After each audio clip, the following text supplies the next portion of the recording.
come up to the front.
Is this something that you feel we need? And it was a resounding yes. It's something that we don't have here. We want our voices heard.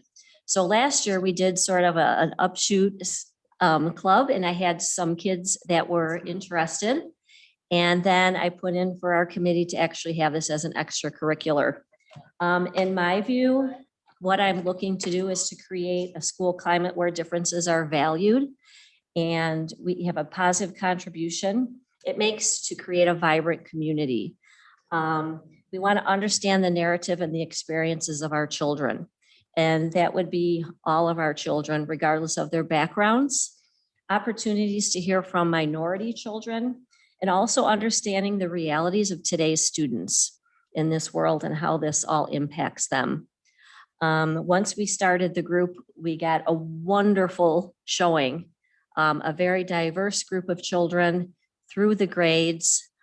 We meet 3 times a month, very flexibly. People can come drop in when they want to. It's not a commitment. Angelica, did you want to also say something? I was very lucky that Angelica was hired because in fact, when I read her resume, it said she wanted to get involved in diversity training in a multicultural club. And I was like, fantastic.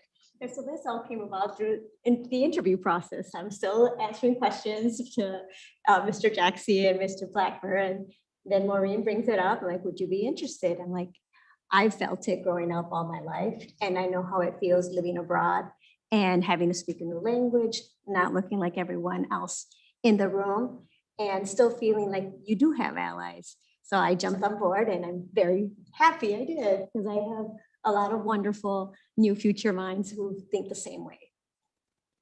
So before we show the movie that the kids have created, representatives from our group wanted to come and share their thoughts. Hi, everyone.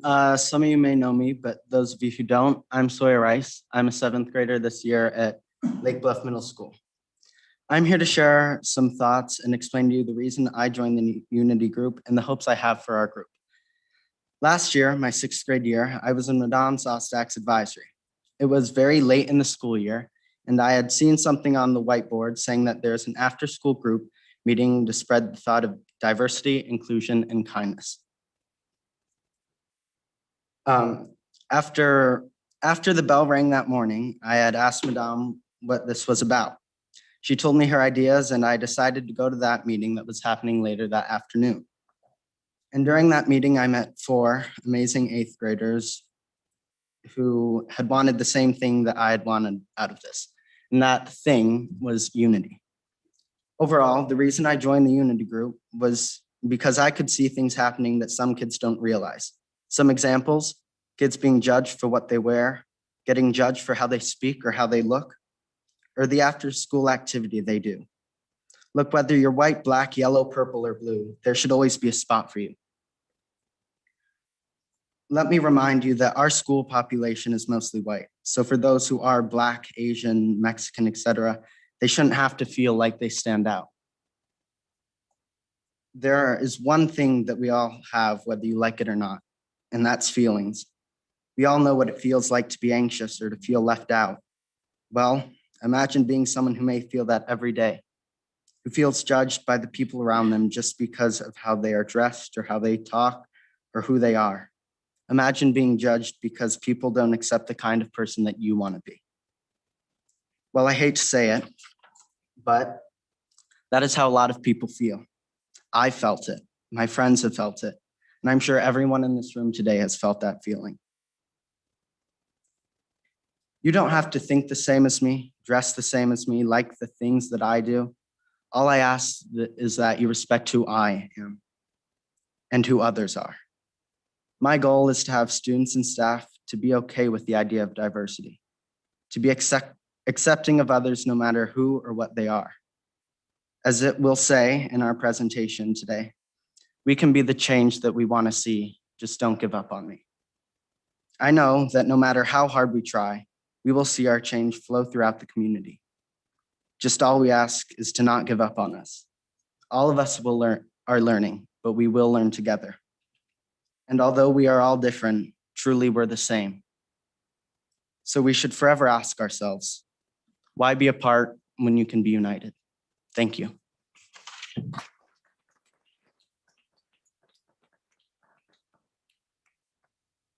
Hello, my name is Blake Swazzano. I am a 7th grader at Lake Bluff Middle School.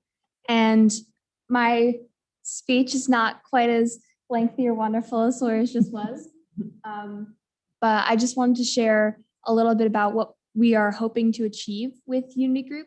We're hoping to open up the minds of the community to be more accepting to diversity and just to be sure that everyone at our school and in our community feels welcome and accepted and like they have a place. Because since we're all so young at the middle school and this is like a really it's a time where like our minds are just being shapen, it's very important that everyone feels that they have a place, and that's just a very important thing for people to have. So.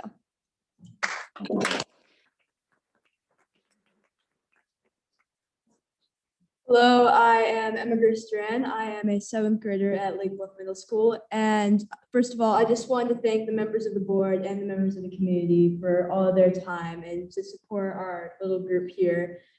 And the reason why I wanted to join Unity Group is because I just felt like everybody deserves to have a voice and a place, and they deserve to fit in. And yeah, like Sawyer said, it's not good to feel left out. It feels terrible. And I just wanted to, as a student, I wanted to make sure that everybody felt welcome no matter who they are or who they want to be, and that no one is judging anyone else for that. Thank you.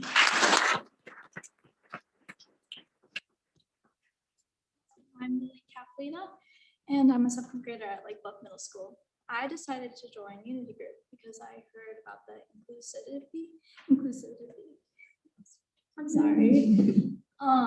And I've been to many schools over my life, and I've moved around, and I've never quite seen a club like this. And when I heard about it, I thought it was really inspirational and a lovely thing to have a group that includes, represents, shows that we're not all the same. And especially in a community where a lot of times you see people look the same, dress the same, it's nice to have a group that show's different because in the whole world, everyone doesn't look the same or act the same, talk. We're all different in our own beautiful way.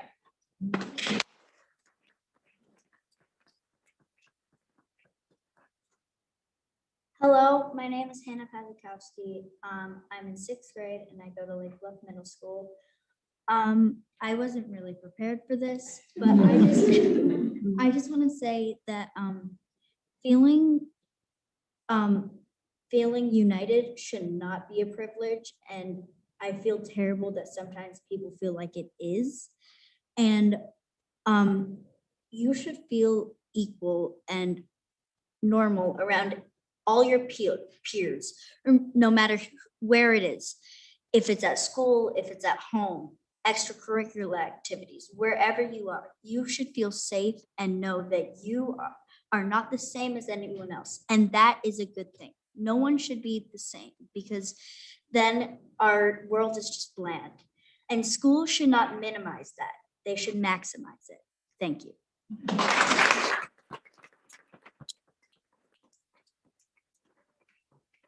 Would like everyone in this room to know that these are we did not prepare this with them.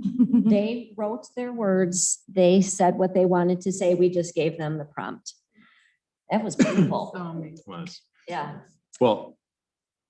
First of all- We have a Oh, movie to great. show you, but I don't know if you have questions, comments, or if you'd like us to do this first. Let's do the video and then we'll Okay. do questions. Sounds good. Do I hit it here?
Not with us this evening, but also proud to be part of the team and excited to start the year. Erin McMorrow, new learning behavior specialist, hired in partnership with True North, and Edith Barrientos, our new front office secretary. So thrilled, excited, and proud.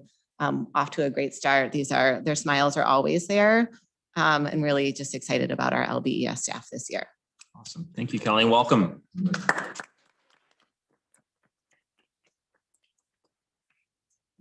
And I only have one new teacher to introduce at Lake Bluff Middle School, and she's here doing double duty tonight. So I've already met Angelica, but Angelica Reyes is our new 6th and 7th grade Spanish teacher at the middle school.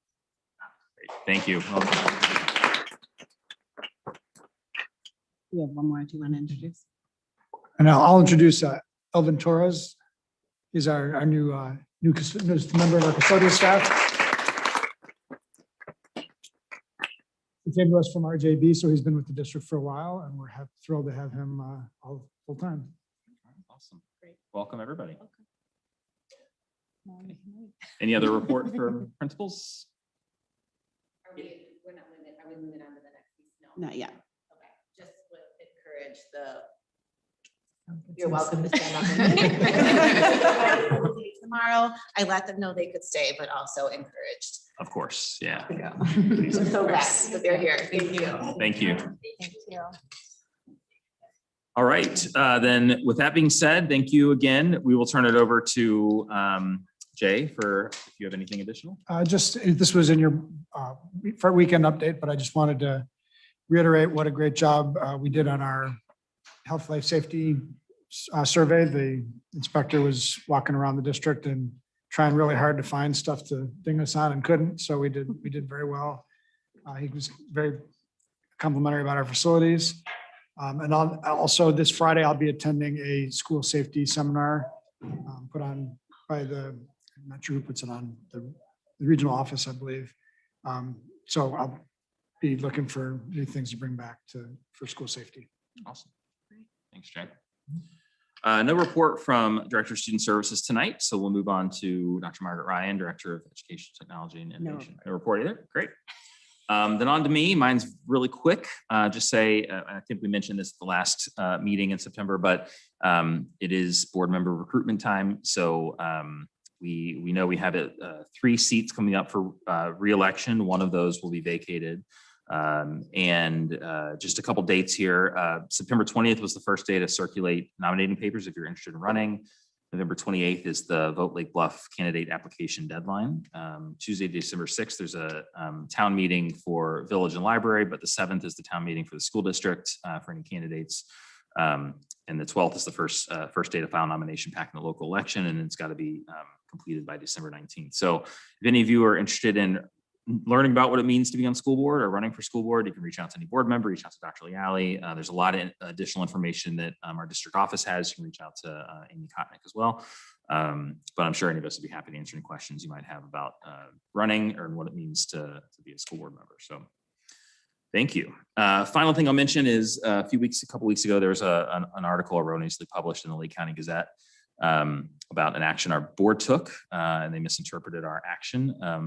And we heard a lot about it from the community. So I do want to say that was officially retracted. If you didn't see that, it was retracted, it was corrected. And I just do want to encourage all of our residents that if you ever have questions about something that you see that doesn't seem quite right, or that maybe you've seems contrary to what our district has communicated, please feel free to reach out directly.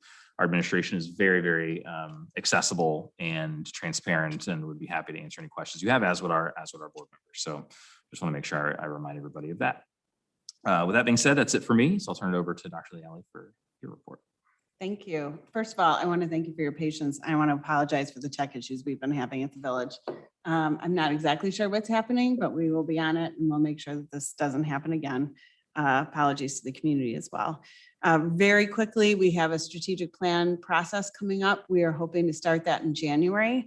Been in touch with 3 firms so far, and we'll be bringing a recommendation. I'll do a comparison of the three firms. Right now, we're looking at Battelle for Kids, who did conduct the Portrait of a Learner project with Lake Forest Districts and us in the spring, as well as CEC and Hazard Young and Tia. So all firms that have done strategic plans in the area, and we're looking for not only a competitive price, but also somebody who can incorporate the portrait of a learner, as well as perhaps a community portrait project, as we've been talking about with the village, the library, the park district as well. So that is ongoing, and I'll keep bringing updates as I can.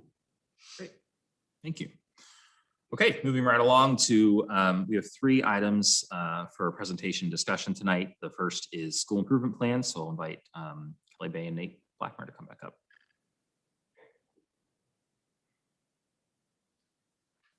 All right, thank you very much. So Kelly and I are dividing and conquering a little bit. I'm going to cover the school improvement plans for both buildings. Kelly will elaborate a little bit more on the PLC process that's going to be closely tied to that school improvement plan. First of all, our goals in both buildings are the same. We have 3 that I'll review with you tonight. Goal number 1, and by the way, they're each tied to our strategic plan. So I'll highlight the area in which they're tied to our strategic plan. First of our goals is all students in grades K through 8 will meet or exceed their target growth on NWEA MAP reading and math assessments. That ties to the strategic plan when we talk about our strategic plan first goal, which is that all students will experience a high quality educational program that allows them to grow and achieve. A few of the just action items that have already begun, and I wanted to highlight those. There's a lot more to it, but these are some of the big ones. In both buildings, we formed a guiding coalition that will participate in training and begin planning the PLC framework, which you'll hear more about in a minute from Kelly. Team meetings will focus on student learning in addition to school operations. We're committing to those twice a week team meetings to be the bulk of those conversations around teaching and learning. Teams have begun their goal setting with students, small goals initially, but we're working with our students to set goals around achievement specific to MAP. And we are also working at LBMS to train our staff with some revisions to our XBLOT formatting, as well as some of the advisory structure, which I'll talk about in a minute.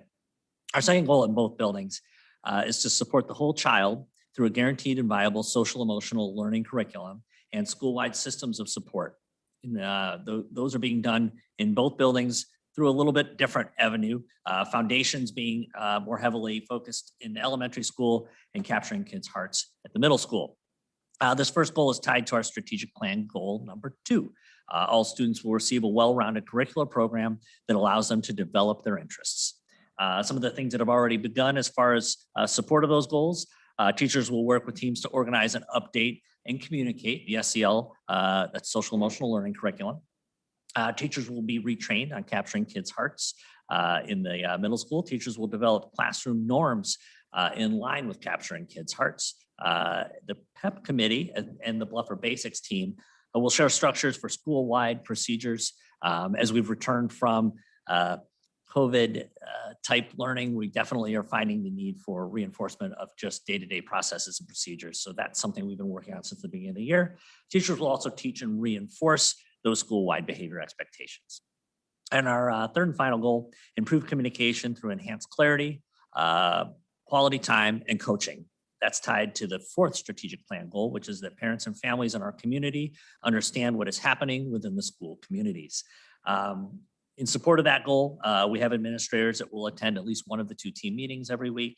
Administrators will communicate the evaluation plans for each staff, particularly our tenured staff that are returning to the regular evaluation cycle. We want to make sure that everyone understands that process.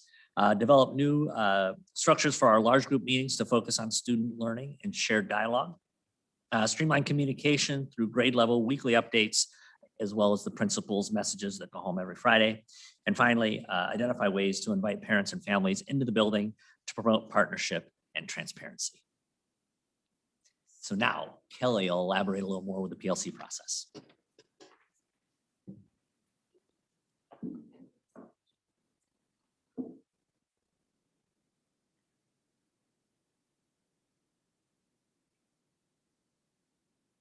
All right, well, we're pulling up the slideshow.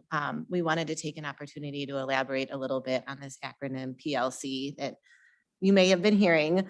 So professional learning communities are something that we want to give the board a bit of information on tonight, knowing that a lot of what Nate shared is going to be, those goals will be accessed and reached through this professional learning community work.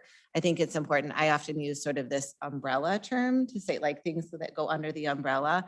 Through this initiation and start of our PLC journey, the member from Solution Tree that's been helping to lead professional learning has really talked about PLC being the plate. Lots of times in education, we use the acronym like, what are we taking off the plate? Or in life, there's like so many things on my plate. And so he was sort of coaching us to reimagine PLC is really the plate that everything is on, not another item on the plate. And so this journey is going to be a long one. It's a big one, but it's not all brand new information. So a little bit that we think it's important for a board and the community to know is that it's really about collaboration to support student growth and learning. And this work is really structured and organized around 4 core questions. As we launch this to our teams and our staff in the buildings across the district, we really want staff to recognize that the purpose of their collaborative team and the dialogue is to use these 4 questions to guide their team dialogue to improve student learning. So we have a graphic with the 4 questions. What do we want all students to know and be able to do? How will we know if they learn it? How will we respond when some students do not learn? And how will we extend the learning for students who are already proficient? I wanted to give a little glimpse into the timeline that we're starting at LBES. So across September and October, we're planning for November so that we can really carve out time and be thoughtful in our implementation. So on September 14th, we asked teams to gather to define a standard that students will learn during the month of November. And we created a sheet that we don't need to show, but just has some defined standards on it. We think that the work that day helps us to define that first question. What do you want students to know and be able to do? On our early release next month, we are going to have our teams meet again, the professional learning community teams, to determine common assessments to measure student learning on that identified standard. So through that work, we'll determine how will we know if the students learn it. At the follow-up faculty meeting on October 12th and potentially some team meeting time, teams will develop a plan to provide time and support for students who don't learn that standard that has been defined. So how will we respond? And then before October 24th, we want to develop a plan for additional time and support for students who already know it. So how will we extend the learning? So all of this is leading up to a November instructional kind of standard.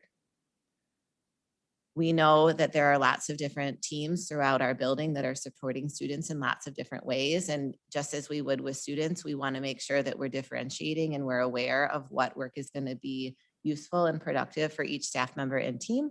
So at the elementary school, a large majority of teams have an emphasis on math to be able to live this journey. We're learning by doing.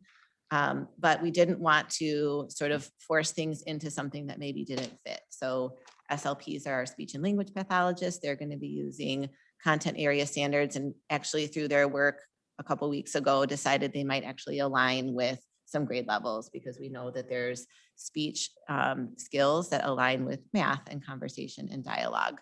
Our reading specialists are sort of taking this work through a reading lens. Our social workers and school psychs have already initiated work to support students in trauma and are defining standards to support and measure that. And then our specials or related arts are using content area standards or new term singletons. So we know that we have an art teacher at the elementary school that is our solo art teacher, and she would be considered a singleton. So we want to make space for her to find other singleton art teachers so that she has a person, a collaboration, a team, a think partner. At the middle school, as we would imagine, buildings don't need to approach this work the same way. What's important is that we're engaging in the dialogue surrounding the 4 questions. And so their teams are going to align to some different areas that pertain to them or that they're feeling passionate about. And so those topics include supporting multilingual learners, cross-curricular vocabulary and literacy, executive functioning support, social emotional learning that includes self-awareness, decision-making, and personal responsibility, world language and culture, and then growth and achievement in math and literacy. So this list could extend, but those are some big ideas that they're considering so far. Couple of things to note. This work is not driven by the administrators of LB 65. It is driven through guiding coalitions. And so these are teams that are formed. There's a guiding coalition team at LBES and one at LBMS. We know that we need to build common understandings and seek to understand. So this team is one that serves as a sounding board. They may be decision makers at times. We are planning on bringing them in later in the school year to be able to present to the school board as well. We also know that time is super important when it comes to the work. And so we're committed to using as much as we can of our early release and faculty meeting time. Would reiterate that not all of this is new. The journey that we're on is not brand new information. A lot of it is already being done, but we are just looking for a structure to be able to guide the work. And we think we found one that's going to be useful for our students and staff. Hopefully that was feeling like a quick summary and that it resonated with some things that you already know about what's happening in our schools. We're thrilled about the work. I think it's really organized and thoughtful. It's hard as an educator to not like complete things at the end of a school year. And I think that will be a challenge in the journey, but staff is feeling ready to dig in and roll up their sleeves. So if there's any questions, I'm happy to address them. Questions? All right, thanks to you both. Thank you. Thank you very much. And I appreciate Dr. Leali giving me freedom to head out. We've got a big 3 days for the 7th graders Yes. starting. Yes. Good luck. Like Bluff Outdoor Ed. So I've got some packing to do. Have fun. Fun. Goodbye. Best of luck. Mr. Blackburn. Don't forget the blowtorch. Don't forget the blowtorch. All right, thank you. Moving on to item B. Jay, do you have a video for this one? You have a video for this one? I'm sorry, one video per meeting. The B is the white parking lot project presentation. The information was in your packet. We are needing to basically replace the west parking lot at the middle school and possibly the bus loop at the elementary school. And so White is the contract that is up for approval tonight is White Services in designing the parking lots and helping with the bidding and permitting and everything that goes along with it. We are looking also at flow, so probably hopefully redesigning the flow. Maybe we can move the kids off of the parking lot where they play right now to the sport court and then make use of the whole parking lot. And we're also looking at pavers, which would increase the permeable space for the district. And there may or may not be some grant money available for doing that, but it also has some benefits because it lasts a lot longer and has lower maintenance. So there's a much bigger upfront cost, but over the long term, it's cheaper over the long-term life of the parking lot. So that agreement is for the White work. Included in that agreement is some air handler work as well, but I'm still looking at that. So we're only approving the parking lot portion. Great. And that's the $56,000 That was portion. $56,000. Okay, thank you. We'll have an opportunity for discussion before we vote, but any questions for discussion now? I think it's great you're looking at permeable pavers. It's exciting for me. Exciting for all of us, Tim. Yeah, in the budget, the full capital dollar amount was really for both projects. So it is budgeted, but we're only approving the parking lot right now. Got it. Thank you. Okay, next is actually an intermeeting hearing on the adoption of the e-learning verification program. We do have a resolution, but before I do that, do you want to tee this up? Sure. Yeah. So this is pre-remote learning and COVID. The state of Illinois gave every school district the opportunity to utilize e-learning days, which is actually different than remote learning. E-learning was defined as a day that could be utilized instead of an emergency day off that would not need to be added to the end of the school year's calendar. We have 5 emergency days. We can use up to 5 e-learning days, or we would be able to if we passed a resolution and did some things like hold a hearing and post a notice of the hearing in the newspaper and make sure that we let our collective bargaining units know and our parents know that we're considering this, give the opportunity for public comment, and then the board can issue a resolution to say that we can use e-learning days instead of closing school for emergency weather or other emergencies. Again, this is a different definition than remote learning. This is doesn't need to be structured as remote learning was structured. So if we have the opportunity to utilize these days, we will look at how we would like to structure the online learning for students. Probably will have less synchronous time than we used for remote learning, more opportunities for work to be done independently, and for students to be able to access that work online in the emergency that we close school. As I indicated in my update and in the community letter, our first emergency day, if we need one this year, will be to increase June 7th from a half day to a full day, which means that then it is included as a student attendance day. Right now as a half day, it's not, it's an extra. So we would first make that a full day, then we would utilize 2 e-learning days at that point for the second and third day if we need them. And then if we need a 4th and 5th day, we would take traditional snow days, which would just be closed and off. The reason for doing that is so that we don't get ourselves into a situation where we need to go into the next week of school, which I don't have the date off the top of my head, but that next full week of June. The reason we don't want to do that is we want parents to keep their plans for summer camps and summer vacations. And we also start our summer school program. So we need to make sure that we're fully up and running and ready for that. So in order to do all this, we need to offer the opportunity for community to hear what our plan is, make public comment, and then have the board issue or hopefully adopt a resolution. The plan is to do all that right now. That's right? correct. Great. So we need a separate public comment on this hearing and at the end? Just on this, yes. Okay. Yep. Okay. There should be an opportunity for public comment right now for the e-learning resolution. Okay, so before I read the resolution and before we move into our action items for the evening, I don't see anybody in the room that's not district staff. But if there's anybody somewhere listening that would like to make a comment on the board's adoption of e-learning verification program, please make your presence known. I have a quick question. Mhm. If we move forward and adopt something like that, are we more inclined to take like a snow day if we were on the fence because we have that option of Not e-learning? necessarily, no. I mean, and it could in this community be also flood, you've had to close for those kinds of things before too. We're really hesitant to call those days. We want kids in school. We want to be able to continue the learning. So as we would normally do, we will communicate with other surrounding districts, communicate with our first responders, make sure to the best of our ability that we call it, if we have to, as early as possible for childcare, but not call it too early so that we're calling it before there's an actual threat. It's kind of a difficult thing. But we would still treat it as we would any other type of won't change emergency day. We don't want to take those if we don't need to. Anybody else? I'm seeing no public comment, nothing on Zoom. Okay, great.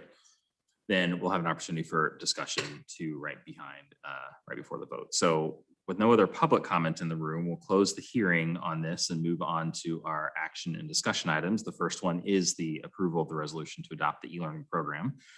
So bear with me as I read the resolution in its entirety.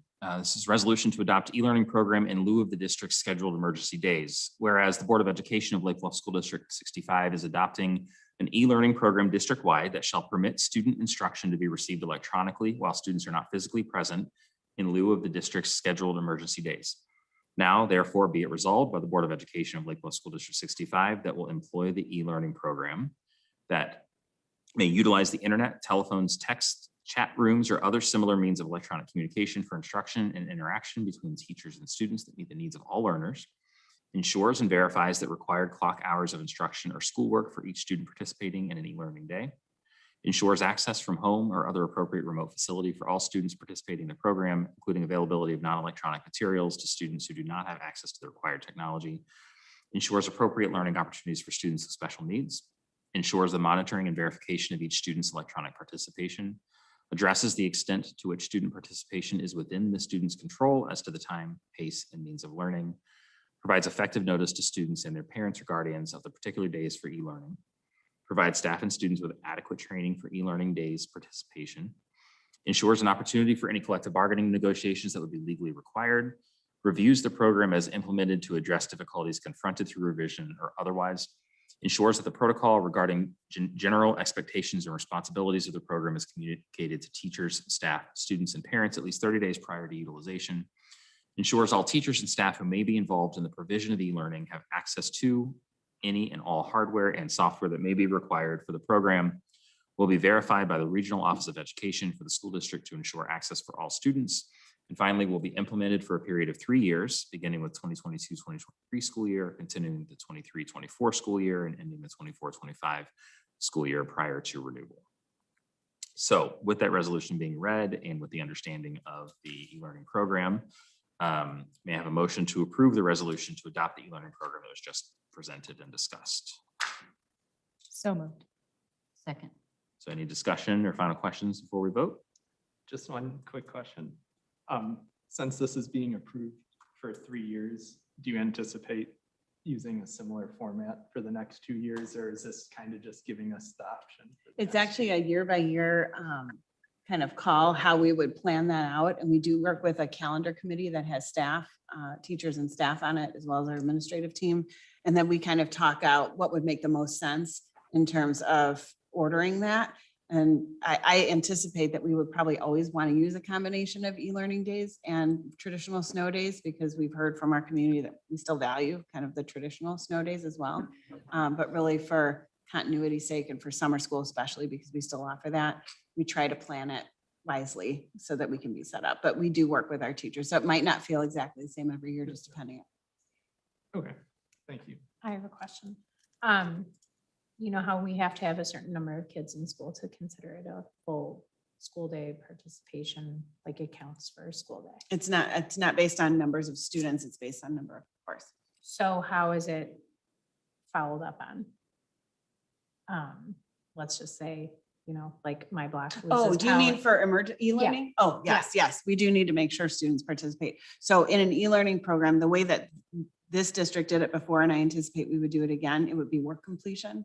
So if the student is able to complete the work that was assigned on the e-learning day within, say, a week, then that's right. they are counted as present at that time. So yeah, if there is interrupted internet, and we do have, you know, all of our students that we know of have internet at home. If they don't, we have opportunities to support them with that. But even if things went down or power went out, there is a grace period, and kids can complete their work and still be marked present for that day.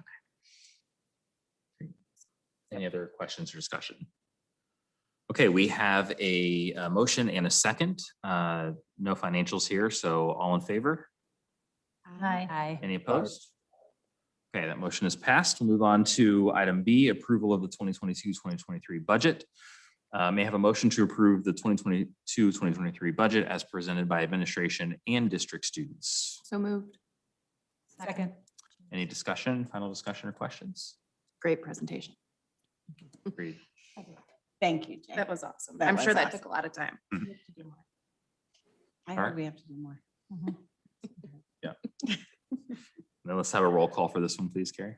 Sure. Amy Connell Donahue, Yes. Andy Duran, Yes. Ann Hill, Yes. Mark Berry, Yes. Lauren Hirsch. Yes. Carrie Steinbach, yes. Tim Pennett. Yes, Okay, the motion passes. Item C is the approval of the white parking lot project. So may I have a motion to approve the parking lot project as just presented by administration? So moved. second. Any final questions or discussion? We just need to go back. Any questions or discussion? No? Okay, so let's have a roll call vote on that one. Andy Duran, Yes. Ann Hill, Yes. Mark Berry, Yes. Lauren Hirsch. Yes. Carrie Steinbach, yes. Tim Pennett. Yes, Amy Connell Donahue. Yes. Okay, that motion passes. Item D is the Quest contract renewal. This was presented to us at the last meeting and the committee of the whole meeting earlier this month. So may I have a motion to approve the Quest food contract renewal as presented by administration? So moved. Second. Any discussion, questions? Okay, can we have a roll call for this too, please? Ann Hill, Yes. Mark Berry, Yes. Lauren Hirsch. Yes. Carrie Steinbach, yes. Tim Pennett, yes, Amy Connell Donahue, Yes. and Andy Duran. Yes. Carries as well. Next one is item E, the train contract renewal. Again, presented at the last committee of the whole meeting, also part of the board packet. May I have a motion to approve the train contract renewal as presented by administration? So moved. Second. Any discussion, questions? just a quick question. If we're looking at, and I don't know enough about HVAC systems, but with replacement of the air handling units, would this contract be affected at all by that with that new equipment, or is that No, we completely probably would different? need to update our EAS system, but we would stay with Train because it's what we use in the rest of the district, so Okay. they would support it as well. Okay, all right, thank you. Yeah, good question. Any others? Okay, let's do a roll call, please. Mark Barry, Yes. Lauren Hirsch. Yes. Carrie Steinbach, yes. Tim Penich. Yes. Amy Connell Donahue, Yes. Andy Duran, Yes. Ann Hill. Yes. Motion passes. Item F, board approval of EIS, which I believe is Educator Information System report. We have a motion to approve the EIS report. It's in our packet as presented by administration. So moved. Second. Questions or discussion? Okay, can we have a roll call, please? Carrie Steinbach, yes. Tim Penich. Yes. Amy Connell Donahue, Yes. Andy Duran, Yes. Ann Hill, Yes. Mark Barry, Yes. and Lauren Hirsch. Yes. Okay, the motion passes. Item G, Press Policy 109. We have a motion to approve Press Policy 109 as previously presented by administration. So moved. Second. Questions or discussion? And just because I'm unclear, let's do a roll call. Ann Hill, Yes. Mark Barry, Yes. Lauren Hirsch. Yes. Carrie Steinbach, yes. Tim Penich, Yes. Amy Connell Donahue, Yes. and Andy Duran. Yes. Item H, the personnel report. Let me read this in its entirety. It's short this month. We have one non-licensed new hire. This is for Margaret White, the speed position. Special education teaching assistant. Got it. Special education teaching assistant in the elementary school building effective September 19th, replacing Susie Thomas at $19 an hour. We have one resignation, Kelly Cap, a teaching assistant at the elementary school, effective August 28th, 2022 for personal reasons. We have two FMLA requests. First one is Jennifer Stewart, LB, Learning Behavioral Specialist at the middle school, effective 9/26/2022 to January 2nd, 2023. And the second FMLA request is Karina Huddleston, an ELA teacher at the middle school, effective September 19th through October 21st, 2022, and will be teaching remotely. This is an intermittent FMLA, teaching remotely when possible. So may I have a motion to approve the personnel report as presented. So moved. Second. Roll call, please. Tim Penich, Yes. Amy Connell Donahue, Yes. Andy Duran, Yes. Ann Hill, Yes. Mark Barry, Yes. Lauren Hirsch. Yes. Carrie Steinbach, yes. Okay, that passes. Final one before I go back to something we just did, consent agenda. The consent agenda this month consists of the following items: the open session meeting minutes for the regular Board of Education meeting on August 23rd, the policy committee meeting on August 26th, and the committee of the whole meeting on September 13th. The special meeting of the Board of Education on gun safety from September 22nd, 2022. I think it's September 12th, 2022. The closed session meeting minutes for August 23rd and the board governance review session for September 12th, 2022. Also includes the treasurer's report, the impressed report, the bills report, and the P-card report. Would anybody like to have anything pulled out of the consent agenda for further discussion? Great, then may I have a motion to approve the consent agenda for September 27th as presented by administration. So moved. Second. Any discussion, questions? Okay, roll call, Carrie, please. Carrie Steinbach, yes. Tim Penich, Yes. Amy Connell Donahue, Yes. Andy Duran, Yes. Ann Hill, Yes. Mark Barry, Yes. and Lauren Hirsch. Yes. Okay, that passes as well. And because I wasn't paying close enough attention, I incorrectly called for I incorrectly did not call for a roll call vote. The resolution does require a roll call vote. So I'm The going to ask, e-learning resolution. what's that? The e-learning. The e-learning resolution, yeah. So I'm going to ask for another motion, a second, and then we'll do a roll call vote for that. So can I have another motion to approve the resolution to adopt the e-learning program as presented? So moved. Second. Great, now let's do a roll call for that. Tim Penich, Yes. Amy Connell Donahue, Yes. Andy Duran, Yes. Ann Hill, Yes. Mark Barry, Yes. Lauren Hirsch. Yes. And Carrie Steinbach, yes. Great, so that passes well. I apologize for the oversight. Two more things, FOIA requests, we had none this month, so let's get past that. Another opportunity for public comment. Again, nobody in the room. I assume there's nobody, no written. Okay, so no other public comment this evening. So with that, may I have a motion to adjourn the September 27th, 2022 Board of Education meeting at 8:14 p.m. So moved. Second. All in favor? Aye. Any opposed? Great, we are adjourned. Thank you. Thank you. Thank you. Good night, everybody.